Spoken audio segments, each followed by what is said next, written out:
I'm not interested in leads, Terry, just results. It's not my balls on the line here, it's yours. Now either your grass talks or you'll be directing traffic by the end of the week.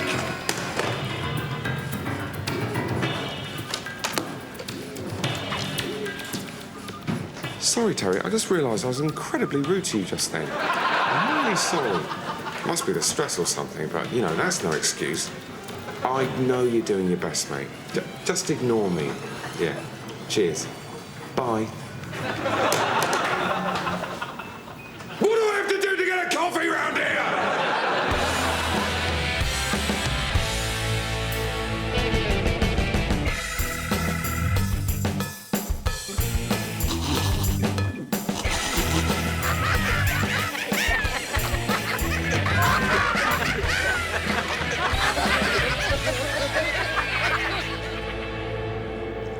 Area over there would be a lovely place for a kitchen. Oh, yeah.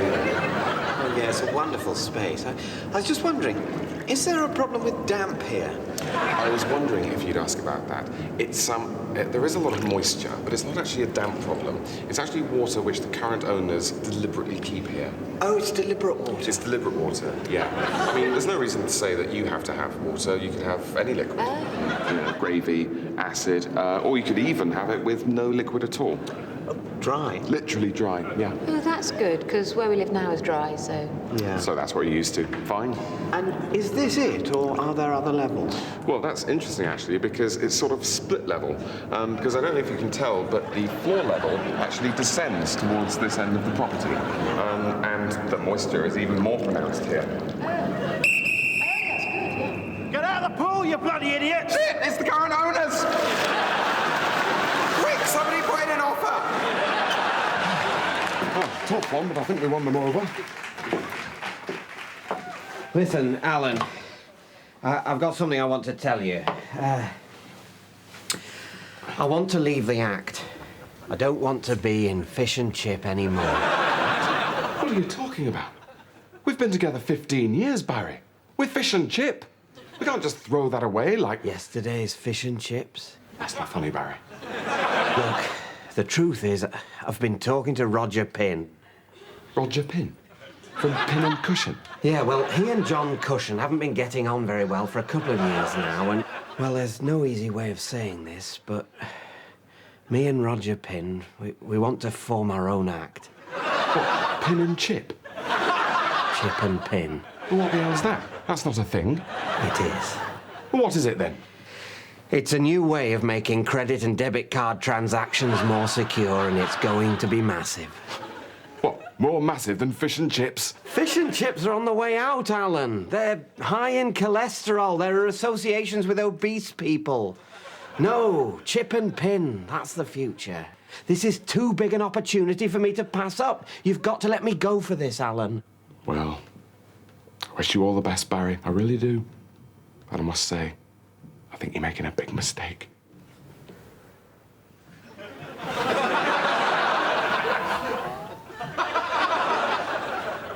It's just your arm, Alan. You've both always known. It's just your arm.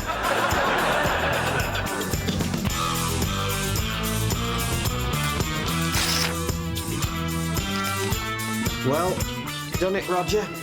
How do you take it? As well as could be expected. Yours? First time I've ever seen John Cushion cry. I just hope we're doing the right thing. I know we are. This is our big chance. It's time for Chip and Pin. Little did we know that that was the beginning of an amazingly successful double act. Ladies and gentlemen, Fish and Cushion!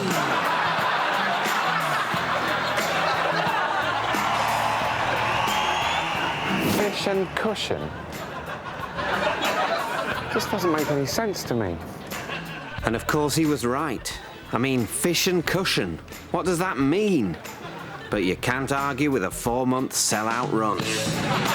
I think the hardest moment to deal with was when Fish and Cushion were selected above us to be the faces of the TV campaign launching Chip and Pin. That, I have to admit, was the one job that Barry and I were pretty sure that we, Chip and Pin, would get.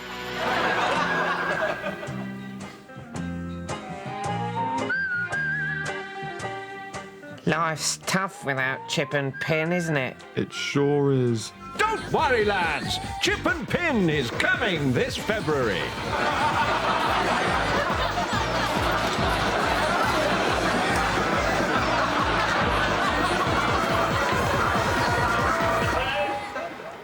We've scored a bit of an own goal, really.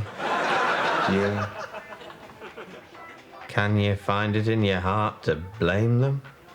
Not really. Give it another 10 years, and we'll buy a gun. I think it's great the way churches have become more inclusive and open-minded these days. Yeah, I'm sure. I just don't think I'm really religious. Oh, they're happy just to talk about stuff, and it's a great place to make friends. Can I help you? Hi, we're new to the area. We've just bought 3 of the old almshouses. We're having them knocked through, and we thought we'd just pop in and say hi. Who the hell did you think you were going to say hi to? The Lord your God? Because I'm not sure you've lived lives worthy of his attention. Yeah, we're not particularly religious, I suppose, but I think we'd both say we were spiritual people, wouldn't we, Tom? Yeah. And we're just interested to find out more. Not particularly religious. Interested. Spiritual. Are you testing me, Satan? What happened to the friendly lady vicar with the colourful jumper that I met last week? She's gone, child. They've all gone, banished by the bishop.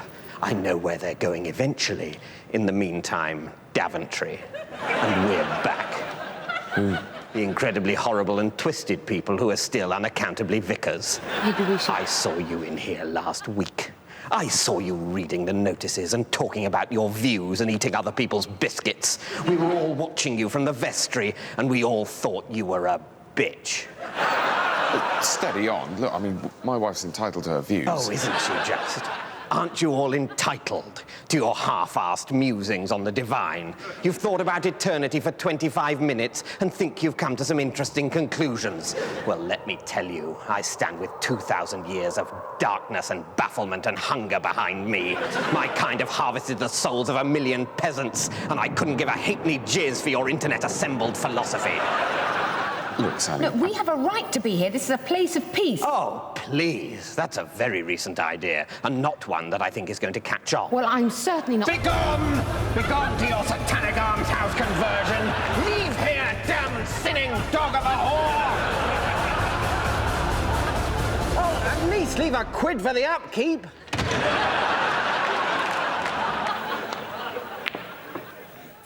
Go on, pour us one. They're breaking off. I think I might have overdone it with the yeast. Cheers.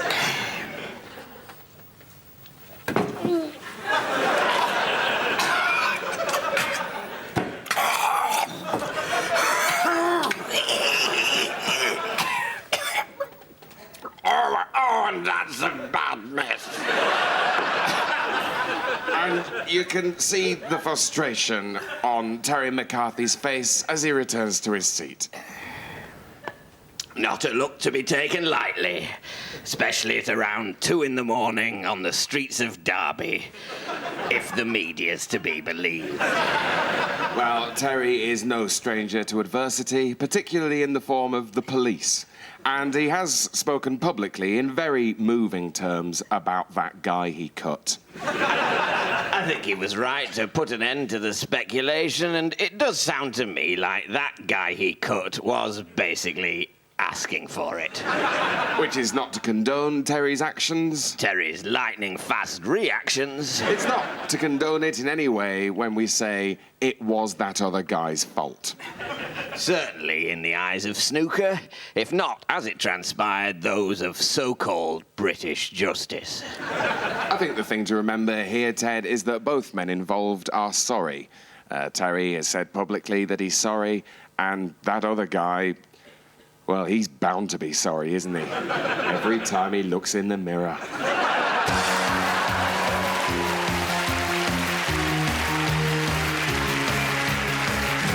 Hello, and welcome to Number Wang. And today is a very exciting edition of Number Wang because it's our 9,341st program. Well, joining me to play this very special game of Number Wang are two brand new contestants, Julie from Durham and Simon, who is from Space. Well, let's get on. It's time for round one. Let's play Number Wang. Julie to go first. 9. 14. That's Number Wang. And before we move on to round two, a quick word from Giles Brandreth, who's with us all week in Number Corner. So, Giles, any funny number stories for us? Yes. Once I ate 18 cakes. More from Giles later. And Giles' story is particularly apt for our next round. It's time for Number Scoff. In front of you are 2 plates of edible numbers, and Julie, as the winner of the last round, you go last. So it's Simon to play first. 6. That's Number Wang. Scoff a number. Julie? 17. That's Number Wang. 7.7. That's Number Wang.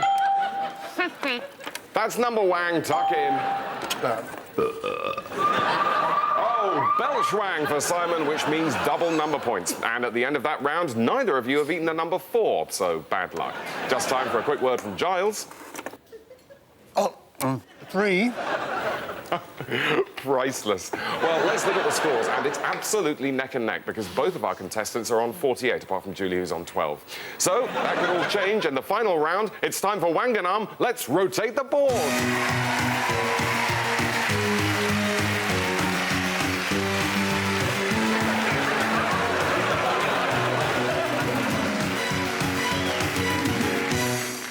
Let's play Wanganum. Simon?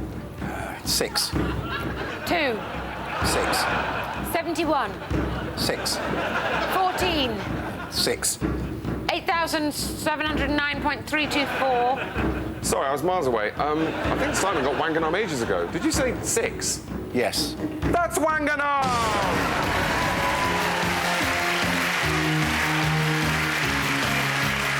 Julie, you have been Wanganum, but Simon, thou art Lord Simon of Number Wang. That's all from Number Wang today. Just time for a last word from Giles. Number wank. It's Number Wang. Fuck. Oh, priceless. Well, until next time, from all of us here, good Number Wang. Number wang. So get your bloody act together or your history. Get out. Hello, Alan.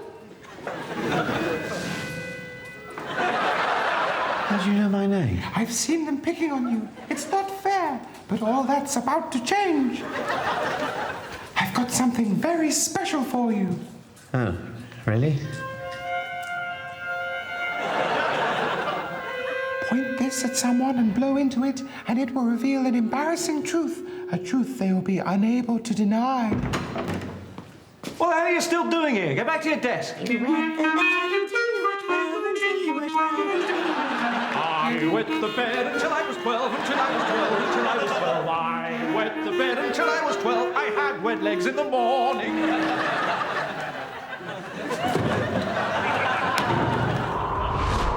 Use it wisely, Alan, for it has great power.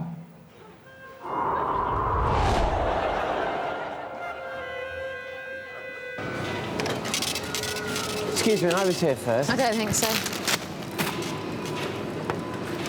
You secretly harbour racist views, racist views, racist views. Secretly harbour racist views, racist views, racist views. I secretly harbour racist views. I don't think Asians drive well. That's 25.40. Did you say you'd pay for mine? What do you mean? It would be my pleasure. 20, 2, 4. So that's a full 20%. And a company car. Fine. I'll sort that out.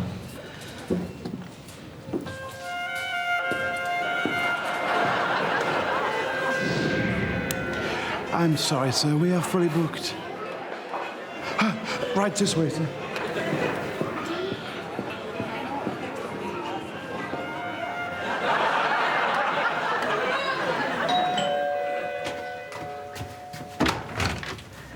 I warned you. I told you to be careful, but you have abused the green clarinet. Now you must pay the price. You must give back the green clarinet. No way. Then I shall take it from you. Ouch! You can't do that! I'm the green clarinet man! You think you're magic, but look like a twat. Look like a twat. Look like a twat. I think I'm magic, but I look like a twat. My mom has made my costume. You scratch your ass and sniff your hand. Sniff your hand. Sniff your hand. I scratch my ass and sniff my hand. I find the smell erotic. You're not allowed near local schools. Near local schools. Near local schools. I'm not allowed near local schools. The probation service tagged me.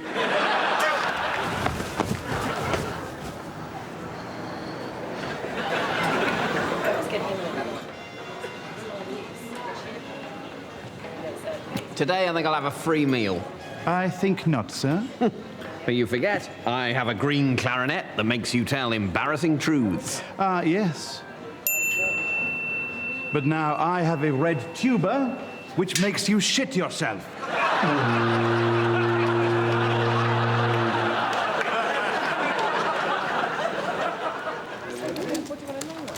Thank you so much for the invitation to appear in your calendar. But sadly, Rob and I will be, what should I put next? Whatever. Look, do you want to type for a bit? What? I can't type, you know that. Look, I'm very tired. You type. Right. Rob and I will be unable to take part in the photo shoot. Whoa. Rob. What? I'm quicker with my own name. What comes next? Oh, space. Then, come on, all this will take forever. You can do it faster than that. No, I can't, David. I can't. Oh, pick on the non-swimmer, shoot the wounded. I'm typing as fast as I possibly can. Rob and I will be unable... And A space N space D space Shift I. What? Why are you doing spaces between the letters? Oh, I'll have to go back. Delete. Whee! Oh, I've gone too far. Ah! David, careful! I nearly dropped your computer then, mate. I think you better have it back. I'll pop back when you've retyped the beginning bit. Sadly, I will be unable to appear in your calendar, but Rob, an inveterate nudist, is very keen to take part. His suggested pose is on all fours like a donkey whilst being ridden by Alistair McGowan.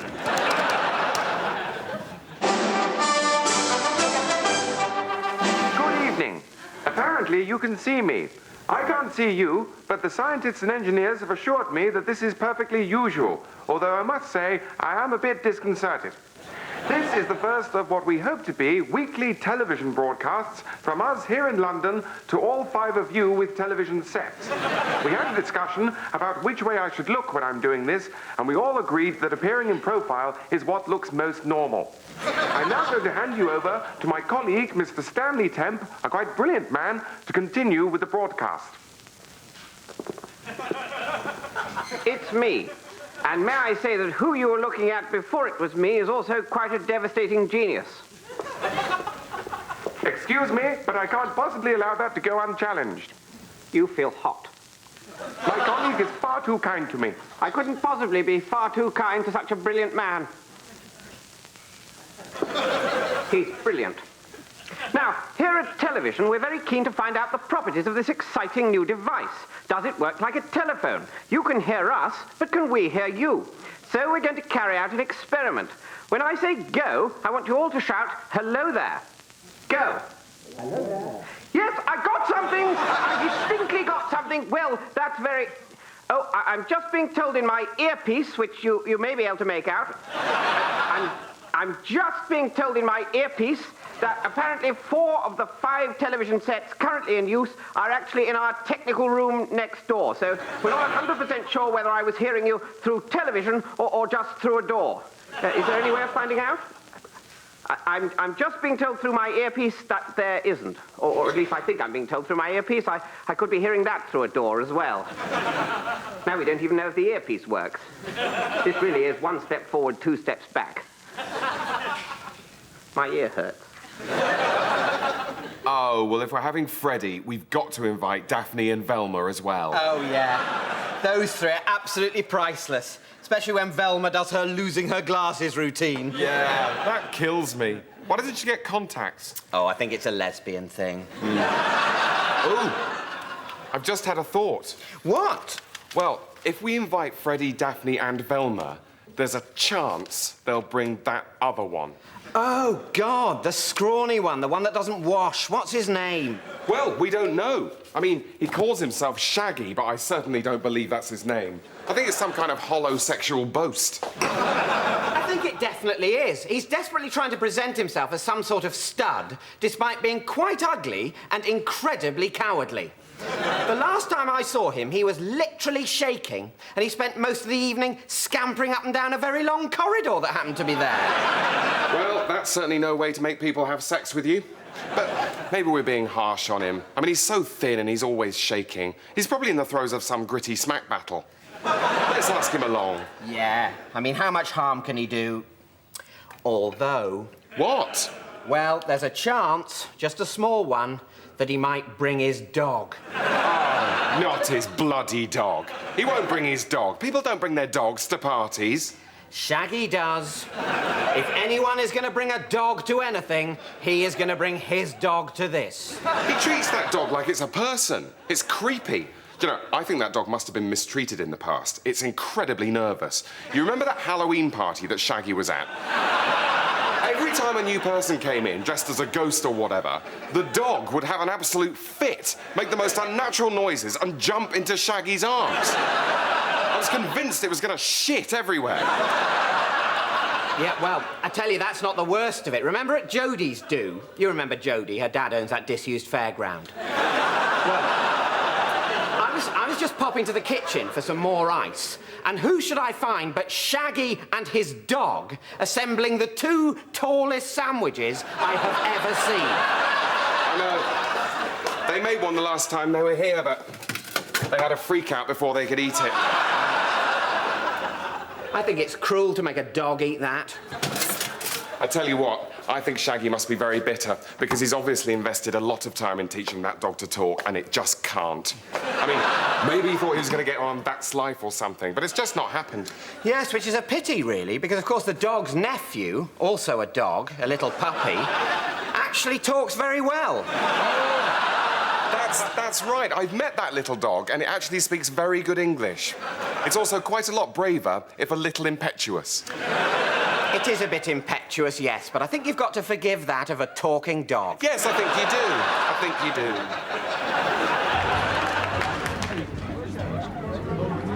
do. Sorry, is this seat free? No. It's not? No. Right, OK. Who's sitting here then? No one. Oh, it's free? Yeah, it's free. Oh, sorry, I thought you said it was taken. Oh, sorry, I thought you were asking if it was taken, so I said no. Right. What the hell are you doing? I'm joking. OK. Bloody hell, that was tough to watch. I think we've all been there, but it could have been so much worse. Sorry, is this seat taken? No, I'm afraid not. Thanks. No! That's our chair! That's our chair! That's for my friend Wendy! She's got cystitis! Ouch! That's why we, at the All-Party Committee to Combat Footling Social Misunderstandings, are advising the government to introduce a bill standardising seat supplication as follows. Everybody be quiet! I need silence! I'm going to take this chair. How do you feel about that? That's fine by me. Thank you. We got through it! Please carry on with your evening. Everybody be quiet! I need silence! Oh, here we go. If we get our way, that's what's going to be happening from now on. The committee's other recommendation is that if you're staying at someone's house and go to the loo in the middle of the night, you don't need to flush and risk waking them unless it's a poo, in which case, do flush, but then shout, "It was a poo! It was a poo!" Thank you. Well, it's been very fine to see you, great Aunt Marigold.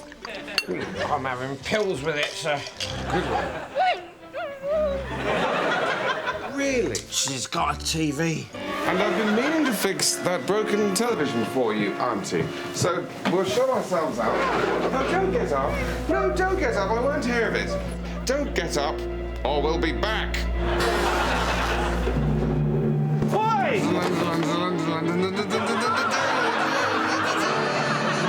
In a city gripped by fear and greed, on streets greased with blood and tears, who is left to look out for the little guy and see if he's got any money on him? Yes, it's the surprising adventures of me, Sir Digby Chicken Caesar. Completely lifelike. Is that the point? The story so far. I've successfully couriered the top-secret machinery back to its rightful owners at the heart of government. You must dine at my club sometime. But now my thoughts inevitably turn to my trusty companion Ginger, who is not so lucky at the hands of our pursuers. I'm pissing blood again. You still lost the bloody telly, didn't you? I've got the remote. We can melt the batteries down and drink it. Excellent. We can borrow a Bunsen from my old school. Oh, no, sir. Let's not get electronically tagged again. Nonsense. Having infiltrated my old school, how will my nemesis strike next? Hoovering up all the gutter change with so-called street sweepers? More of that sort of bench that you can't lie flat on? Find out next week in The Surprising Adventures of Sir Digby Chicken Caesar. I think we got the makings of crystal meth here, sir. It's going to be an Easter weekend to remember. I can barely taste it now.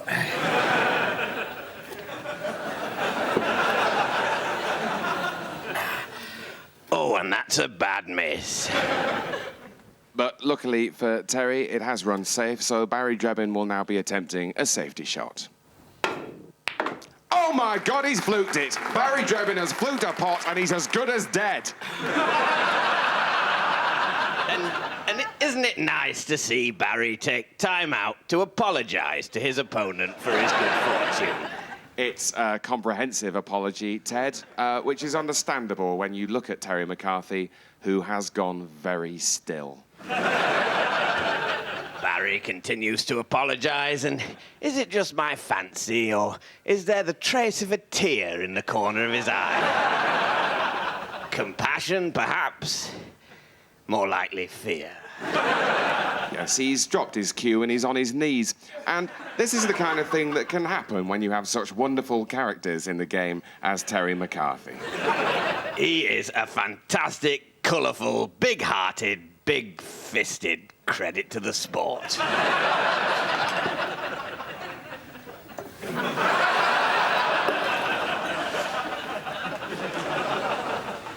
Do you think there's too much wordy stuff?